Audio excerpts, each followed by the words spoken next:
Ujuna boia bamimo, riba de um mar.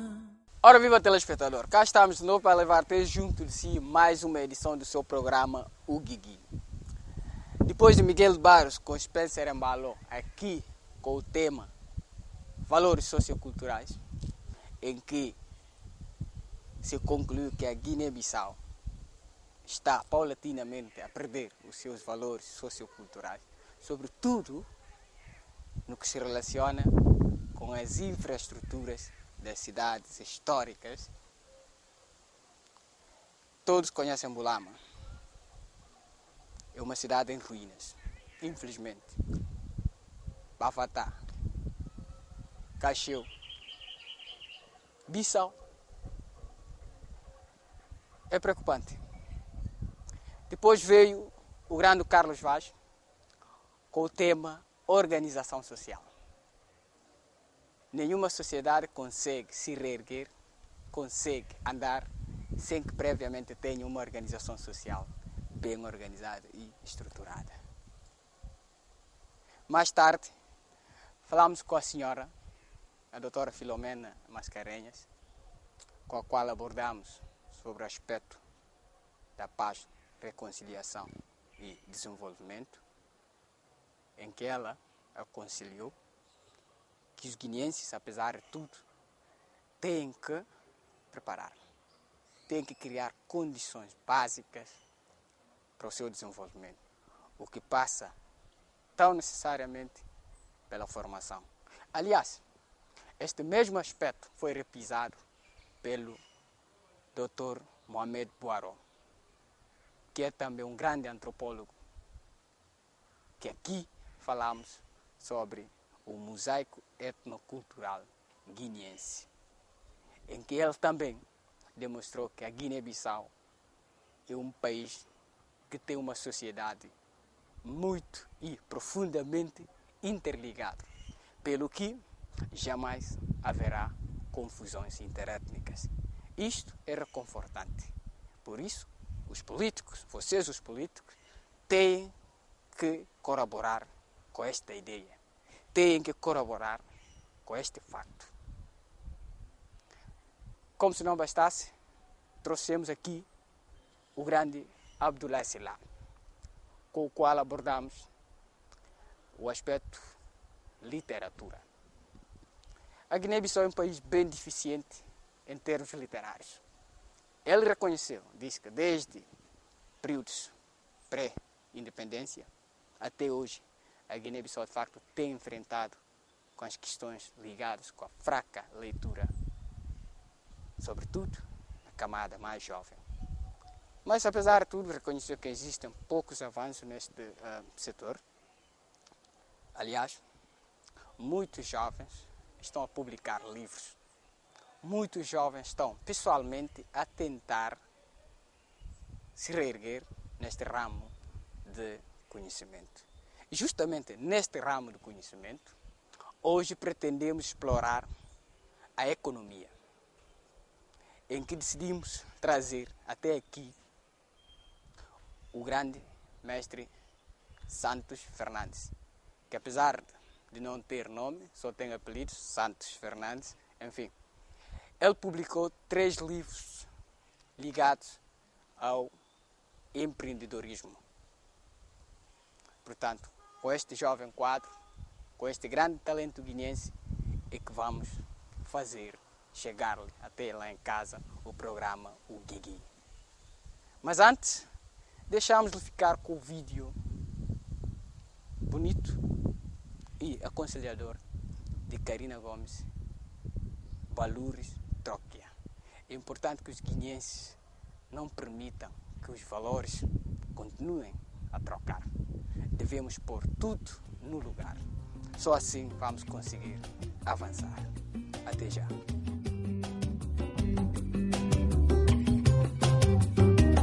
Valores torqueado, a dúvida forenha, juntamos, vida maramon.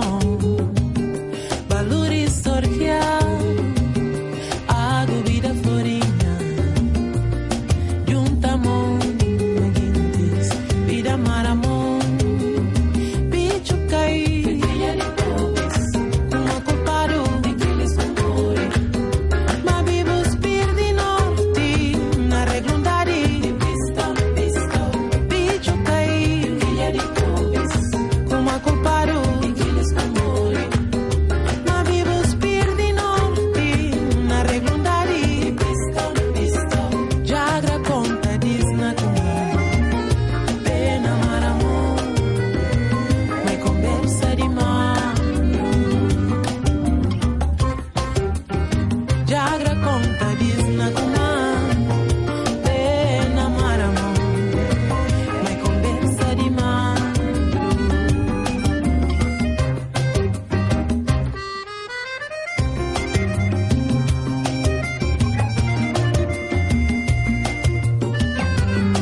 Una boia bamimo, riva de um mar.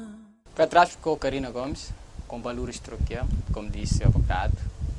Devemos todos esforçar para que os valores continuem como tal, porque só assim vamos poder realmente alcançar aquilo que todos almejamos. Portanto, Santos Fernandes, seja bem-vindo ao programa O Guigui. Nós agradecemos a sua disponibilidade. Esperamos que lá em casa os nossos telespectadores possam também igualmente desfrutar das suas maravilhosas ideias e, enfim, o microfone está à sua disposição. Os meus cumprimentos aos nossos telespectadores. Sempre com muito gosto que eu gosto de tomar parte nestas oportunidades para trocar impressões. Sobretudo quando se trata de temáticas que têm a ver com aquilo que é a minha área de formação e a minha área de investigação. É com muito gosto, como disse, que eu estou aqui para dar o meu modesto contributo enquanto guineense, enquanto cidadão que gosta muito dessa nossa pátria. Enquanto guineense, enquanto cidadão, como sempre digo aqui, este é um espaço para todos os guineenses, é um espaço em que, pronto, como disse um ou outro guineense, não há medo aqui, é só dizer aquilo que realmente o guineense precisa para marchar. Santos Fernandes, falando dos aspectos econômicos, como o senhor é um mestre na economia, como há bocado acabamos de abordar, a África, na totalidade dos seus quadros, tem mais de 60% da área de formação, ou seja, 60% mais disso dos quadros jovens africanos são formados nas áreas humanísticas.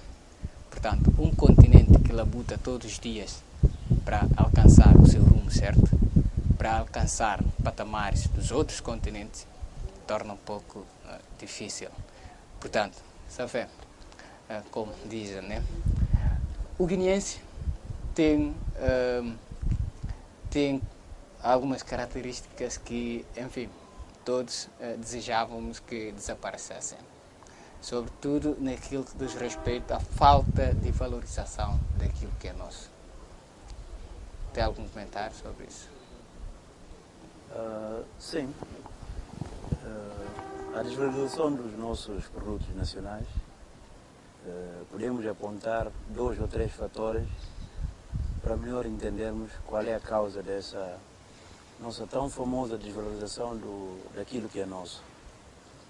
É verdade que tem havido um esforço de algumas organizações, sobretudo de algumas ONGs, refiro-me no concreto ao caso da Tiniguena, que tem feito um trabalho de sensibilização às nossas populações a gostar e apostar naquilo que são produtos locais.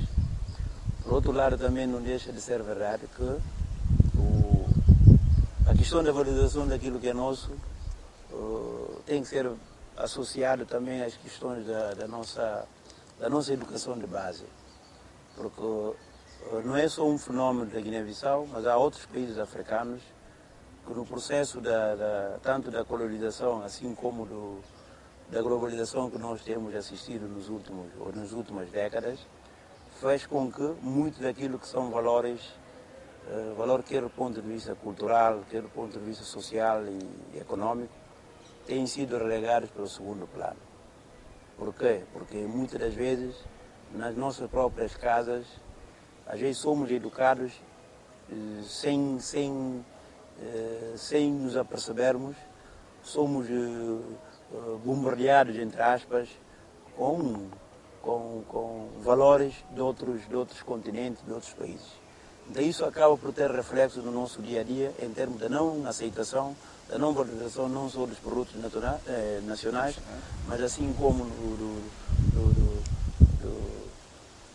daquilo que nos pertence. Mas eu gostaria de explicar isso mais do lado econômico.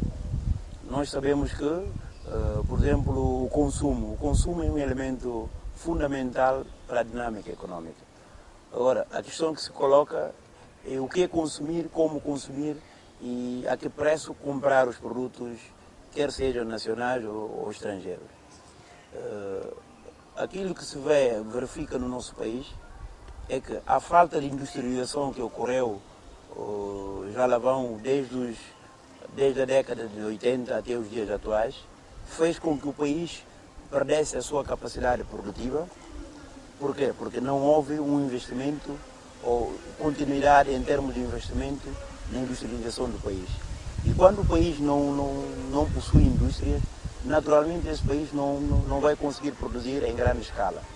Assim sendo, o seu mercado naturalmente vai ser invadido por outros produtos, sobretudo produtos estrangeiros. Refiro-me concretamente aos nossos países vizinhos, como seja Senegal, Guiné-Conakry até Côte d'Ivoire, que têm dominado o nosso mercado com os seus produtos.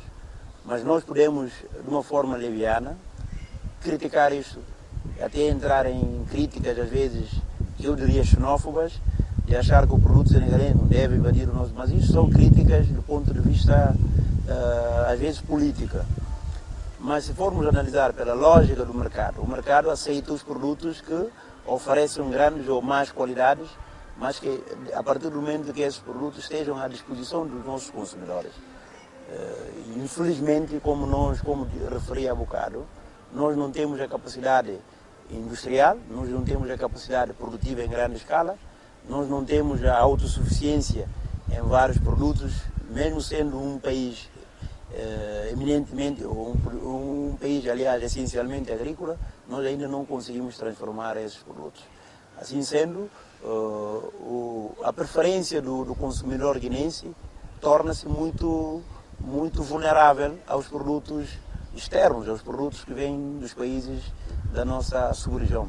E quando os produtos vêm desses países, e nós ainda com a nossa deficiência em termos de controle de qualidade, muitas das vezes acabamos por consumir produtos que não são, digamos assim, desejáveis, quer do ponto de vista sanitário, quer do ponto de vista de preço e aliados aos outros fatores. Portanto, até possa existir um pouco de razão, né, neste aspecto de consumir mais aquilo que veio, sobretudo por falta de industrialização, como disseste. Mas, no entanto, também disseste há bocado que estamos a ser bombardeados pela cultura estrangeira e isso não leva a uma perda de identidade cultural de uma determinada sociedade? Sim, leva, mas isto não é um fenómeno. Repara que isto não é um fenómeno apenas guinense. O mundo, de uma forma geral, convive com essas influências externas. Eu não vejo isso como o principal problema do desenvolvimento do nosso país. Guiné-Bissau deve aceitar, sim, que existem outros países que vão nos influenciar, quer em termos de produtos e serviços que vão nos oferecer, mas nós devemos ter a capacidade de criar a nossa identidade em termos de produção local. Mas não podemos falar de produção sem termos resolvidos outras questões, por exemplo, relacionadas à energia, a tão famosa infraestruturação do país, são aquilo que nós podemos chamar de alicerces. Esses alicerces precisam ser segmentados, precisam ser consolidados para depois podermos produzir.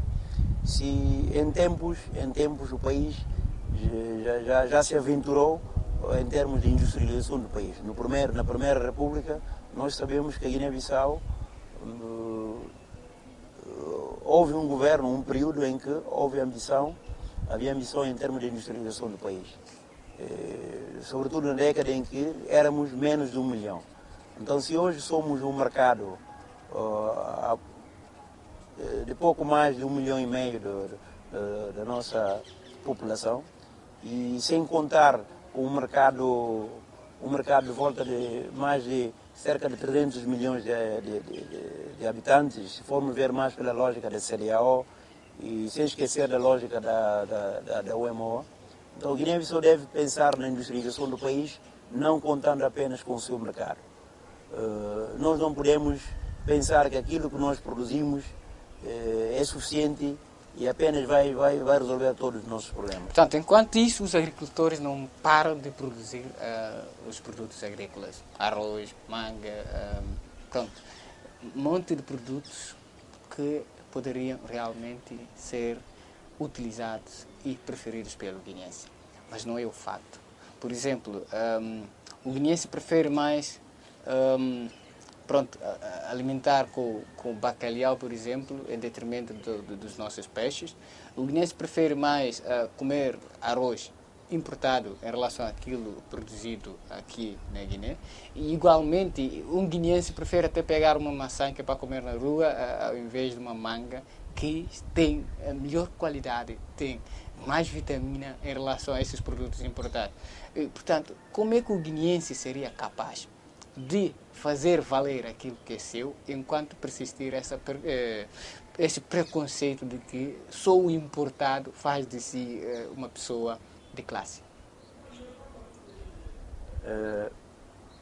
A questão sobre a sua questão, eu posso lhe assegurar que há aqui questão da mentalidade, mudança de mentalidade, logicamente. Mas há uma outra questão que é a questão do poder de compra. O guineense não só prefere consumir o bacalhau, acho que uma minoria da população consegue isto, mas tem a ver também com duas razões que são fundamentais nisso. A primeira razão tem a ver com a questão do poder de compra. Quando a pessoa não tem poder de compra, salva-se como pode, né? E quando há uma outra razão que tem a ver com a mentalidade, porque consumir produtos locais ou estrangeiros depende da forma como nós fomos educados.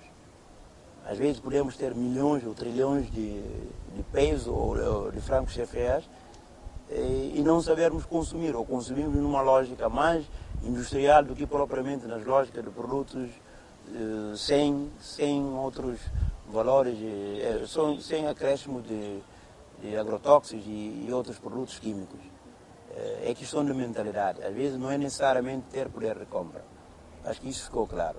Em relação à agricultura, como fizeste menção, podemos ver, segundo os estudos, sobretudo da Comissão das Nações Unidas, a Comissão Econômica das Nações Unidas para a África, que é presidida pelo guinense também, o Carlos Lopes, a grande questão da agricultura africana é que nós ainda, apesar dos discursos políticos, dos discursos mais de ocasião, nós ainda continuamos a olhar para a agricultura mais na perspectiva social, ao passo que a agricultura deve ser vista, acho eu, numa lógica mais econômica. Eu tenho que ver a agricultura como algo, como um instrumento que me possa render dinheiro.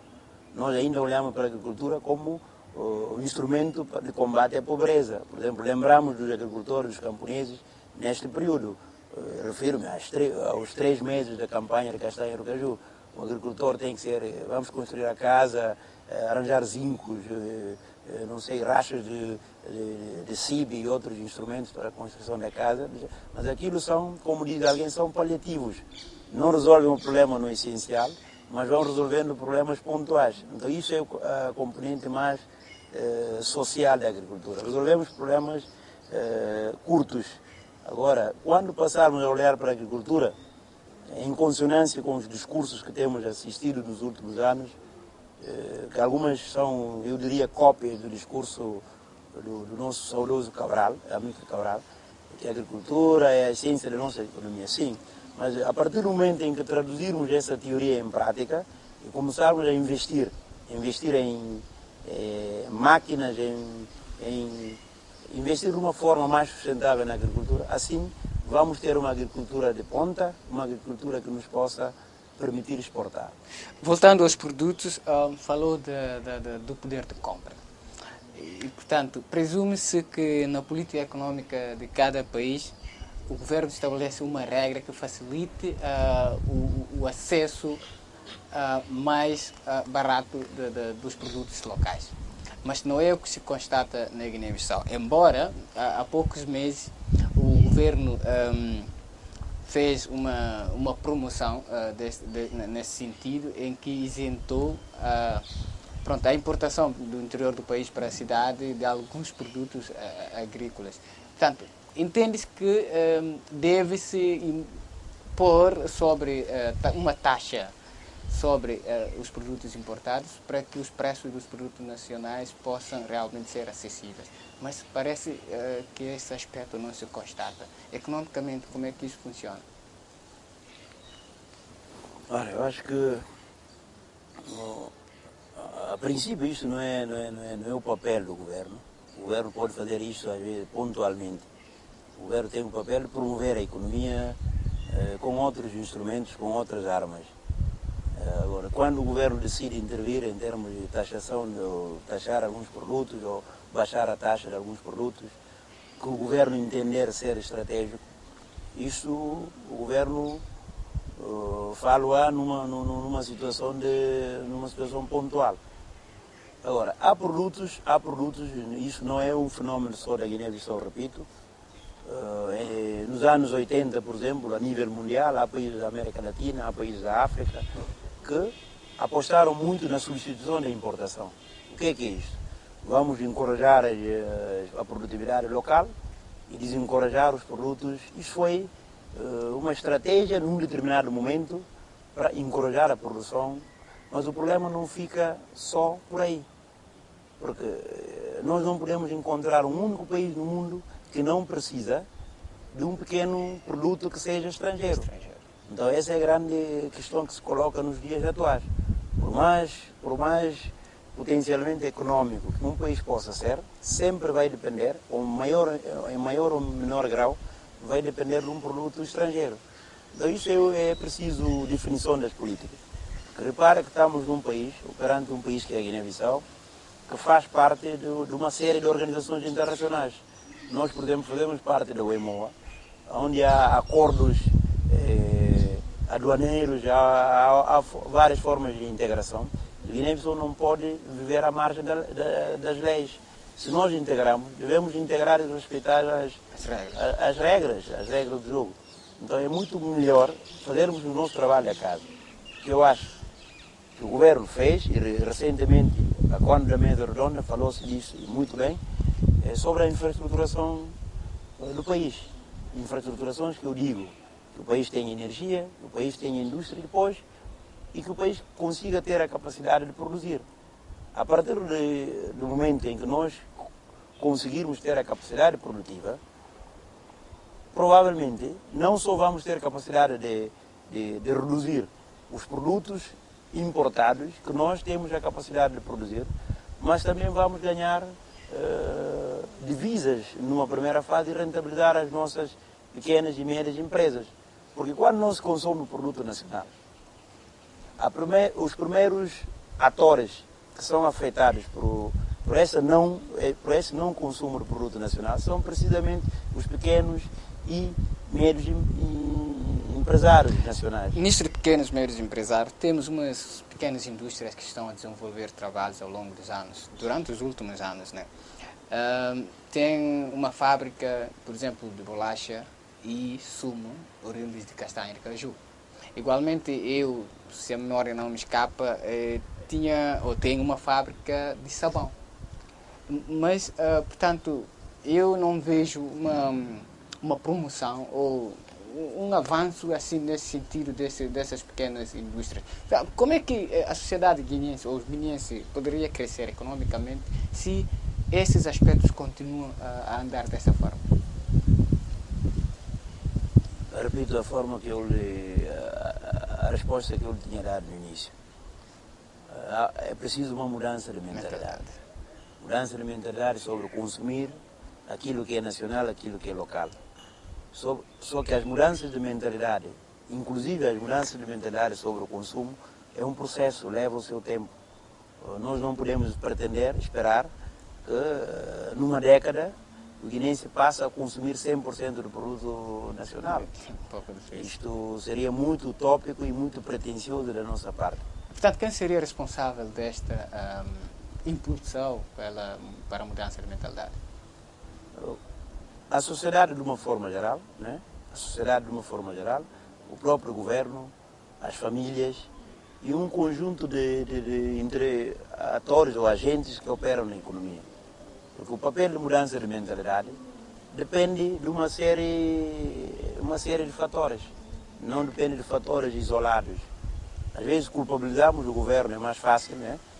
Mas muitas das vezes a mudança de mentalidade é um processo que nasce nas nossas casas. Às vezes é questão de mentalidade. Eu conheço famílias, eu conheço gente que educa os seus filhos a consumirem desde berço os produtos nacionais. Podem ser uma minoria, sim, concordo que possa ser uma minoria, mas não deixa de ser um processo de mudança de mentalidade para um consumo mais local. Agora, quando não há consumo local, há uma lógica. O que é feito do PIB? O PIB é feito de tudo o que é consumo, gastos gerais das famílias, das empresas, do próprio Estado. Agora, quando as famílias não consomem, mas consomem mais o importado, quem ganha com isso? Ganha aquilo que quem exporta os seus produtos que nós importamos para a Guiné. Então é uma cadeia, é uma lógica que começa, muitas das vezes, até nas próprias famílias. Portanto, para si deve-se muito trabalhar nesse aspecto? Sim, um trabalho de base e que requer um tempo para a sua maturação. Portanto, voltando à agricultura, sabe-se que a maioria da família guineense vive da agricultura, sobretudo as famílias das zonas interiores do país. E, portanto, a agricultura é considerada setor primário de qualquer economia, mas parece que a Guiné-Bissau, apesar de poucas indústrias a emergerem, estamos ainda neste setor primário. E ou então, como é que a agricultura pode ser vista como um setor de desenvolvimento econômico?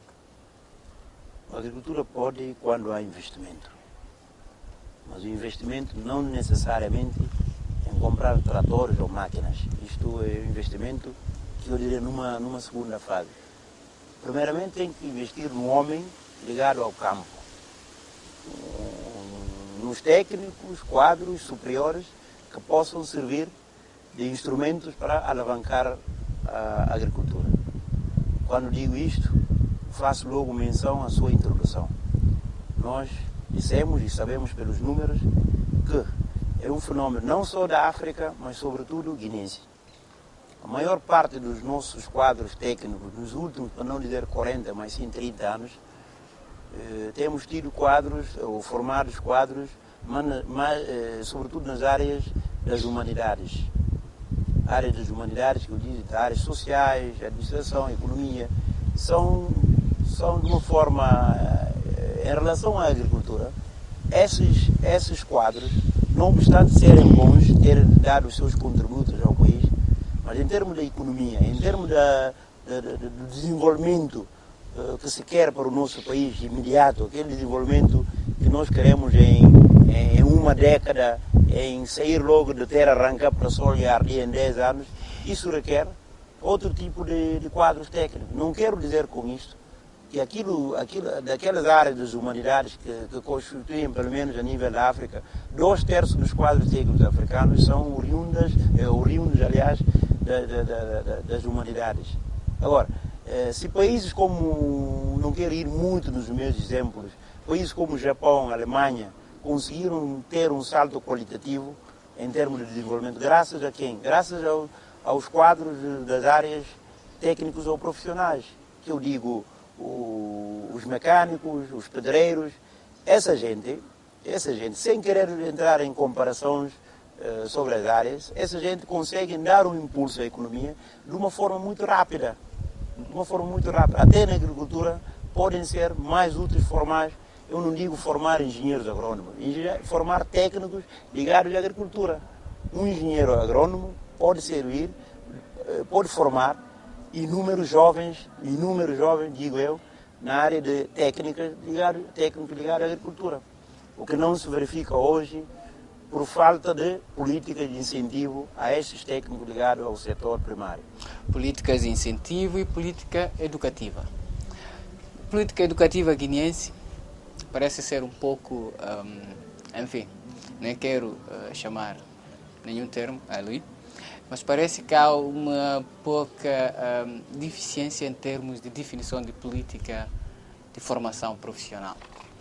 A Guiné-Bissau é um país como o resto do mundo que beneficia muito de apoio da comunidade internacional, sobretudo dos países irmãos, países amigos, no que toca com a atribuição de bolsas de estudo.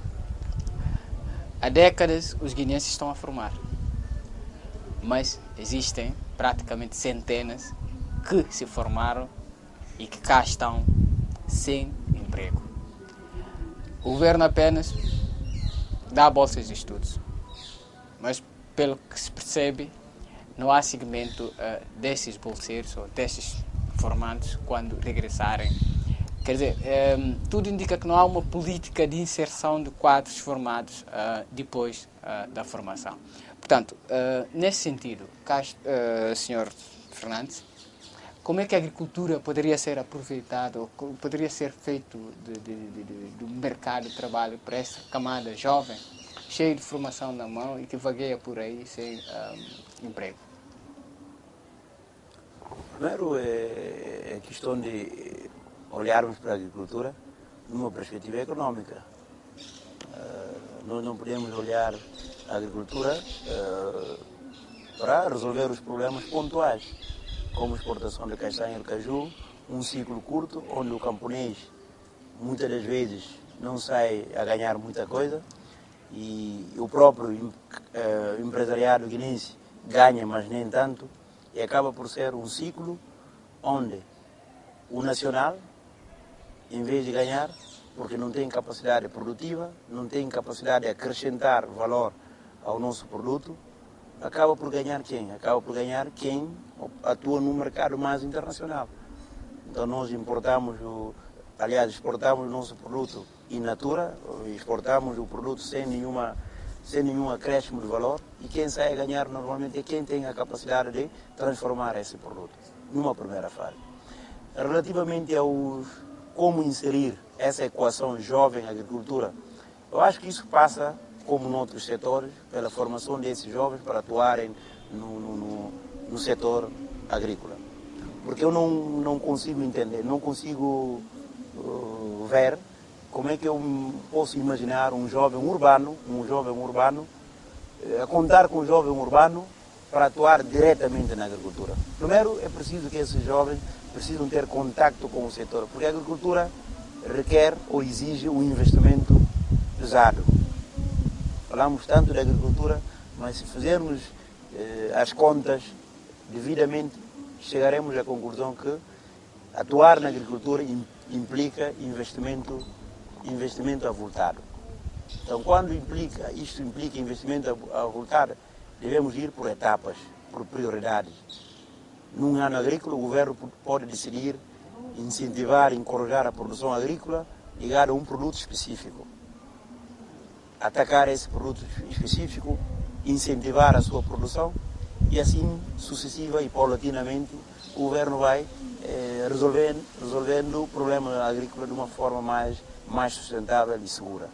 Agora, repito, incluir os jovens no setor agrícola implica formar esses jovens, permitir que esses jovens tenham a capacidade de serem atores ativos no processo de desenvolvimento agrícola. Agora não vejo um jovem urbano a ser envolvido nisto sem que esse jovem tenha tido a oportunidade de ter uma formação. Agora o jovem rural é deixarem de ter aquela lógica mais tradicional e passassem a ter a oportunidade de terem outras técnicas para ajudarem a alavancar o nosso setor. Um outro aspecto preocupante é que o jovem rural, nisto de falta de desenvolvimento do setor agrário, o jovem rural sempre acha que só consegue as melhores condições de vida se vier aos centros urbanos. E isso fez com que os centros urbanos ficaram praticamente superlotados e a maioria de jovens por aí fica desde manhã até a noite nas bancadas sem ter nada a fazer, porque, enfim, deixou o seu lar, que é para vir buscar melhores condições de vida, numa cidade em que as condições de emprego estão a quem desejar. O que é que isto também poderia causar a estrutura agrícola lá do campo? O ser humano, pela sua natureza, procura, por uma questão de sobrevivência, procura um melhor lugar. Tu, acho que nós procuramos sempre melhores condições para as nossas próprias vidas. De igual modo, o fenómeno do êxodo rural, né, que é a fuga dos jovens do interior ou da área mais rural para os centros urbanos, isto não é um fenómeno apenas guinense, é um fenómeno africano e mundial. Os jovens procuram lugares onde se sintam mais. Vimos agora o fenómeno de imigração clandestina, isto também é reflexo do quê? Da falta de oportunidade para esses jovens se sentirem úteis para criar riquezas para si e para o país onde vivem. Então, quando assim, a tendência é procurar o melhor lugar. Agora, a questão que se coloca, as bancadas, por exemplo, que fizeste menção, é fruto de conjunto de fenómenos que aconteceram na sociedade. Eu não vejo um jovem guinense, eu sou muito de circular pelas televisões, não vejo nenhum jovem ávido e com vontade de ficar nas bancadas. Agora, é questão de oportunidade. As oportunidades às vezes são criadas, são-nos oferecidas e outras vezes nós criamos as oportunidades. Então, nessa cena de criar as oportunidades é que vem a questão do empreendedorismo. Falamos nisso já há um tempo atrás. Os jovens guinenses precisam de oportunidades, mas essas oportunidades também não é só questão de querer, alguém tem que lhes dar essas oportunidades. E ainda bem que nós acreditamos que temos um governo e fazemos fé que esse governo vai criar essas oportunidades aos jovens. Criar oportunidades aos jovens, Santos Fernandes. Fala-se tanto de desemprego na Guiné-Bissau. Eu pessoalmente digo que não há desemprego na Guiné-Bissau, porque desemprego é falta de emprego de uma pessoa que já estava empregada. Mas o que se constata na Guiné é que as pessoas nunca empregaram. E o maior empregador continua sempre a ser o Estado, o que não pode ser. o setor privado está como está e, portanto, isso tem grandes consequências na economia de qualquer país, não é? Exatamente. E, portanto, como é que pode-se promover o aspecto emprego na Guiné-Bissau? É uma questão interessante e eu não sei se eu tenho a fórmula mágica disto, mas vou tentar. Eu acho que pela característica da nossa população, deve-se criar emprego tendo em conta a própria característica da população daquele país. Temos um país onde praticamente cerca de metade ou acima de metade da nossa população é jovem. É jovem e quando digo jovem, há uma série de potencialidades à volta do jovem. Nós vimos que em anos onde Guiné-Bissau conheceu períodos de acalmia, refiro-me concretamente aos anos, normalmente anos de pós-crise, nós conseguimos crescer, a nossa economia conseguiu crescer aproximadamente a 4,5%, 5%. Mas isso é devido ao quê? É devido a essa gente que nós chamamos de jovem, que muitas das vezes em períodos da comercialização da castanha do caju, por isso que a população guinense ligada à agricultura é grande.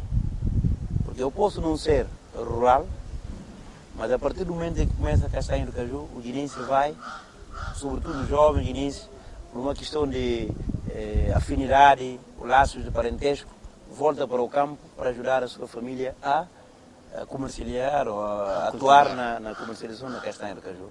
Isso aconteceu sobretudo num ano que foi que nós conseguimos atingir recorde em termos de comercialização, atingir a casa de centena, de 130 mil toneladas de castanha de caju, num famoso ano, se não me faltar a memória, de 2010-11.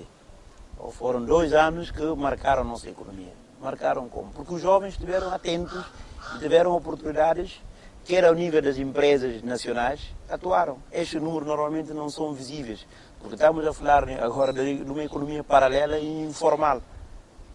O problema que se coloca é que temos muita informalidade na nossa economia. E esses jovens lidam muito com essa informalidade. O desemprego, como disseste, e bem, o desempregado é aquela pessoa que formalmente não tem vínculo com nenhuma instituição. Mas, do ponto de vista informal, há pessoas que sobrevivem nessa informalidade e que têm o seu peso na economia. O problema que se coloca é tentar estruturar essa informalidade gritante que existe na nossa economia. Isto, mais uma vez, é o papel do governo. É o papel do governo resgatar essa gente que, de forma criativa, de forma muito abnegada, dedica o seu tempo na economia informal. Quem são essa gente? Refiro-me aos comerciantes ambulantes, aos jovens que hoje atuam nos cibercafés e prestam vários serviços.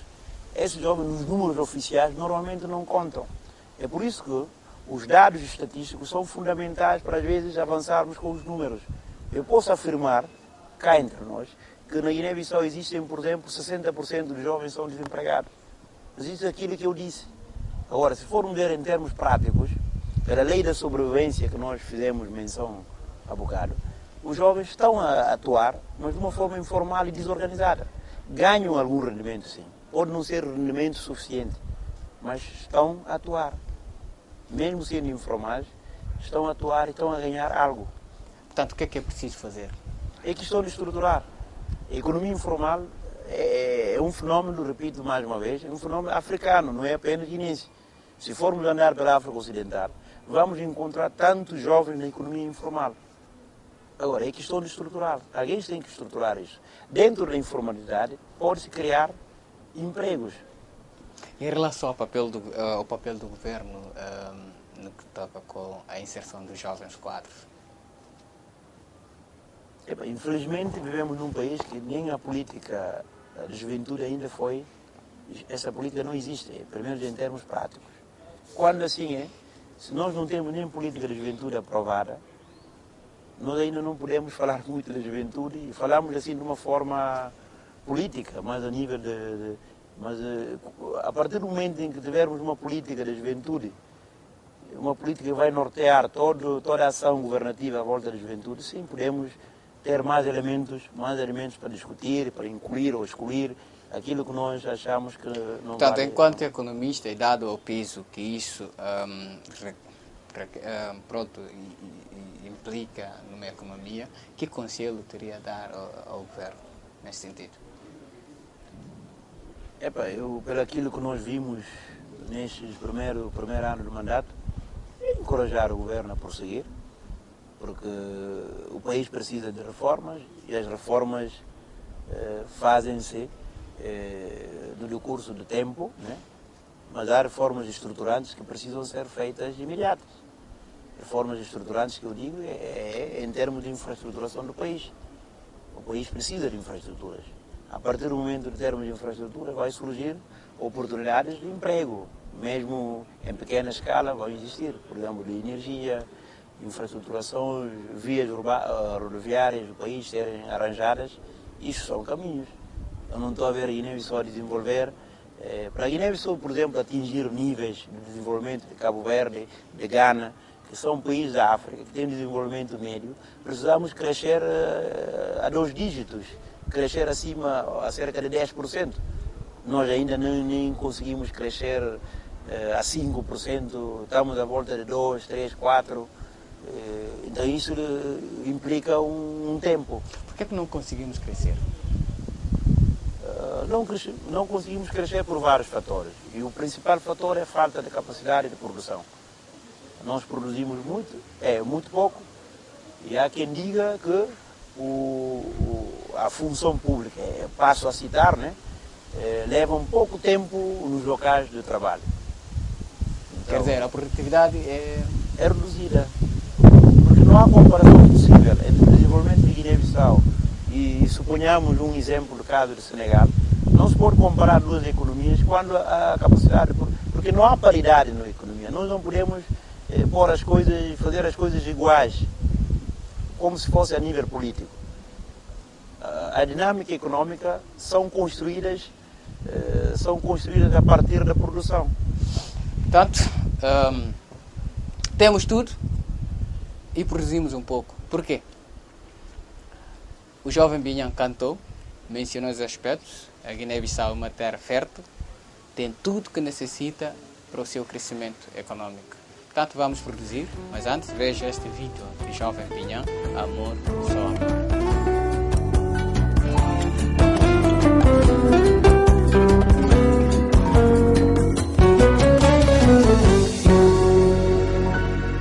No tem amor, não tem riqueza, não tem beleza, não tem tudo, não tem tudo para ter amistade para se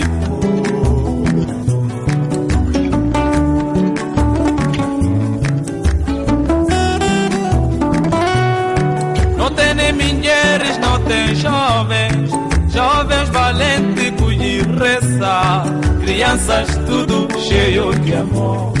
A bonha terra que nem na canta amor.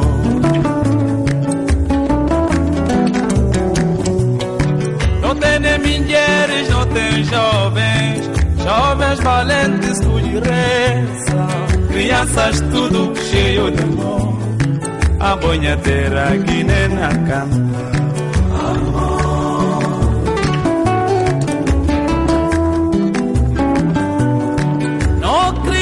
Ele muito sabe, toda unido para um amor. A nós um povo tão humilde, não vive, não cana separar. Amor.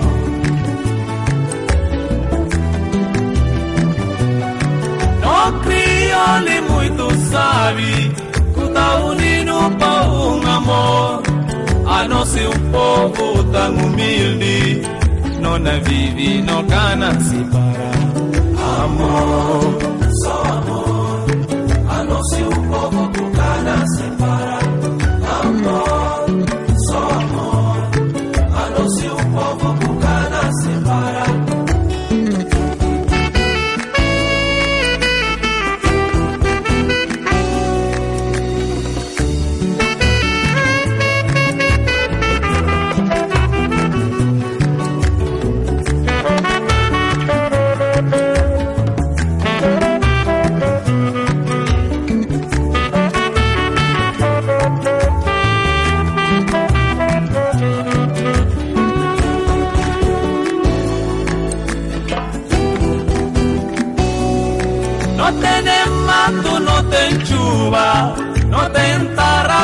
não tem peace, não camiste arma para fuga companheiro, não na vive, não gana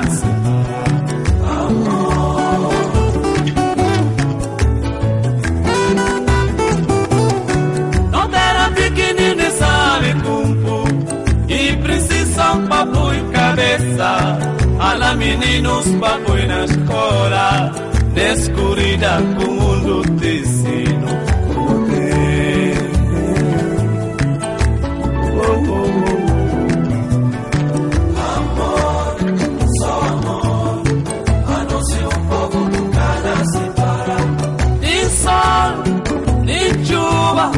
Nem frio, cana separado. Amor, amor, amor, a não ser um povo com cana separado. Nem fome, nem dor, nem câncer, a cana separado. Não, não, cana separado. A não ser um povo com cana separado. Nem raiva, nem juiz, culpa de ódio, cana separado.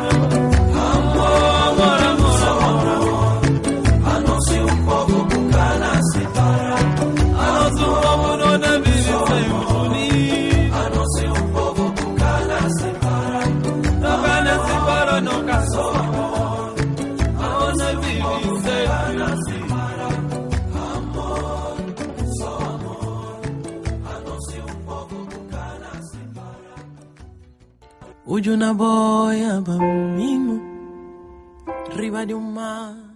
Não tem amor, não tem riqueza, não tem tudo.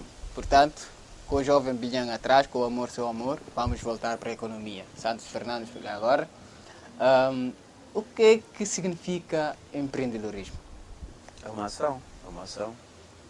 Empreendedorismo é criar algo novo, é criar e tentar consolidar isto. É ter ideias próprias e pôr isso em prática. Disse que o empreendedorismo pode ser considerado um refúgio para qualquer jovem quadro que não conseguir realmente se empregar. E este aspecto de empreendedorismo, quem tiver capacidade de empreender terá sempre saídas em termos de falta de emprego. Em parte sim, em parte sim. O empreendedorismo, como disse, é um instrumento que nos possa evitar ou fugir, entre aspas, de uma situação menos favorável. Essa situação varia de pessoa para pessoa e pode até variar de país ou situação para situação. Eu acho que dentro do empreendedorismo há dois conceitos essenciais. Podemos ter um empreendedor por oportunidade e podemos ter um outro empreendedor por necessidade. Agora, isto muda já de país para país. No caso específico da Guiné-Bissau, aquilo que nós temos assistido, pelo menos nestes uma década, mais ou menos, que eu tenho insistido nesta temática do empreendedorismo, estudado isto com toda a humildade, né? Eu consigo detectar que na Guiné-Bissau temos uma característica de empreendedor mais por necessidade. Mais por necessidade porque temos empreendedores mais por necessidade, na medida em que são empreendedores que parece que tudo aquilo que ganham, tudo aquilo que procuram, não conseguem rentabilizar, não conseguem investir por longo prazo. Né? Este conceito de longo prazo, o termo longo prazo é fundamental para o empreendedor, porque as empresas são criadas para terem a consistência. Consistência que eu digo é o período para durarem de forma ilimitada, para durarem para 99 anos, para décadas, como são criadas outras empresas. Mas no caso do nosso país, aquilo que temos visto, se formos pelo rácio de empresas criadas e número de empresários, vamos deparar que existe um único empresário que já tem uma série de empresas, mas não consegue fazer valer nenhuma dessas empresas. Portanto, há um alto nível de falta de emprego na Guiné-Bissau e, enfim, há uma política um pouco fraca em termos de inserção dos jovens formados no mercado de trabalho. Portanto, hipoteticamente falando, Santos, eu sou um jovem formado, formei-me, mas estou sem emprego. Meti os meus pedidos de emprego ou pedidos de estágio em diferentes instituições, mas sem nenhuma resposta. O que é que eu posso fazer? Infelizmente, o nosso sistema financeiro ainda não está preparado devidamente para atender esse tipo de demanda, né? Esse tipo de procura dos jovens. Nós ainda não temos um sistema financeiro robusto que financia, por exemplo, não temos um banco de investimento, um banco que possa captar as ideias dos jovens ao nível do país. Isso não ocorre. Então, continua a ser um sonho, um jovem recém-formado pretender imediatamente ser bem-sucedido. Isso leva o seu tempo. Por quê? Porque temos um sistema financeiro ainda que precisa de tempo para amadurecer. A própria instabilidade que se verificou no país afetou o nosso sistema financeiro. Ou seja, os nossos bancos ainda não estão dispostos a correr riscos em financiar os jovens, sobretudo os jovens que não conseguem apresentar as garantias. Nós sabemos que os financiamentos contam muito as garantias que são apresentadas. E, portanto, se eu tiver a ideia e não conseguir financiamento, qual outra saída poderia ter? Uma das saídas é procurar a economia da afeição. Juntar-se a um tio que provavelmente deve ter uma poupança, juntar-se a um conhecido que provavelmente deve ter é ir para outras formas de sistemas descentralizados de financiamento, né? As ONGs que financiam jovens, temos alguns casos. Quer dizer, um plano de negócio, não é? Sim, isto do empreendedorismo deve passar por plano de negócio. Aliás, a nossa vida deve passar por um plano. Eu não vejo uma pessoa que quer seja empreendedor, quer seja político, que possa ser bem-sucedido sem que tenha um plano. Estou a insistir com estas questões porque existem muitos jovens que estão sentados porque disseram que tentaram, ou têm posto nas suas consciências que não têm nada já para fazer. E qual é o seu conselho enquanto economista, enquanto jovem quadro, para estes jovens que pensam que não têm mais saídas? Continuarem a bater as portas. Conheço pessoas que já estão numa década de desemprego, como nós falamos de tanto desemprego hoje, e que nunca desistiram dos seus sonhos. Nunca desistiram, porque temos que acreditar que o mercado nunca vamos ter, desculpa a expressão, nunca, que é exagerado, nunca vamos conseguir absorver toda a procura pelo emprego do nosso país. Poucos países conseguiram isso. E nos tempos que virão, tudo indica, e quero acreditar que assim seja, nem todos os jovens recém-formados, licenciados, temos, por exemplo, Senegal, Dakar, que é o nosso país vizinho, encontramos casos de licenciados desempregados, mas isso é em números muito significativos. Alguns deles estão a atuar nas áreas, em setores onde não são estão a atuar na construção civil, alguns não são nem formados nesta área. Então isso não é um fenómeno especificamente guinense. Quer dizer, para que não sinta, não para alguém de entrar no cá. Concordo plenamente. Em relação ao governo, que conselho gostaria de lançar nesse sentido também? É continuarem a enverdar por esse caminho, porque o ato da realização, da forma como foi realizada a mesa redonda, por si só já é um ato empreendedor. Agora não vamos entrar em comparações. Alguém disse bem, houve várias mesas redondas, mas cada tempo tem os seus atores. E neste momento temos esse governo, eu pessoalmente apoio a iniciativa da realização da mesa redonda. Agora o que nos falta é a capacidade de absorção. Uma coisa é promessa, nós sabemos que a mesa redonda é um encontro, onde às vezes eu posso lhe prometer mundos e fundos. Agora, a capacidade de ir absorver esse fundo cabe de uma forma especial aos nossos empresários, aos nossos empreendedores. Portanto, o governo tem grande responsabilidade nesse sentido de tentar fazer de tudo para conseguir absorver as promessas de fundos proferidas durante a mesa redonda. Da minha parte, coragem, que trabalhem bem e com graças da sociedade do povo guineense, espero que consigam realmente atingir os patamares preconizados. Portanto, agradecemos muito ao Santos Fernandes pela disposição, por cá estar conosco hoje, abordarmos este tema sobre economia e falar para que a você ainda opera, vou tirar o bacia de cama.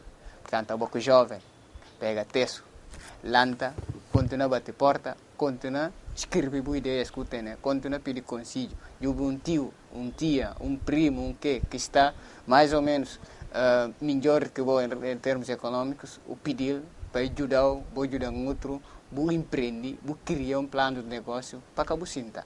Só para falar como não, um coche a trabalho. E que só o governo que pode dar o trabalho. A botou pode dar a cabeça a trabalho. Portanto, nesse sentido, que conselhos que Santos acaba de dar, não fica ali e não falou, lanta, o ergue, o pega texto, o busca trabalho para a cabeça. Porque a avó também pode trabalhar para a cabeça. Portanto, ficamos por aqui hoje. Até a próxima edição.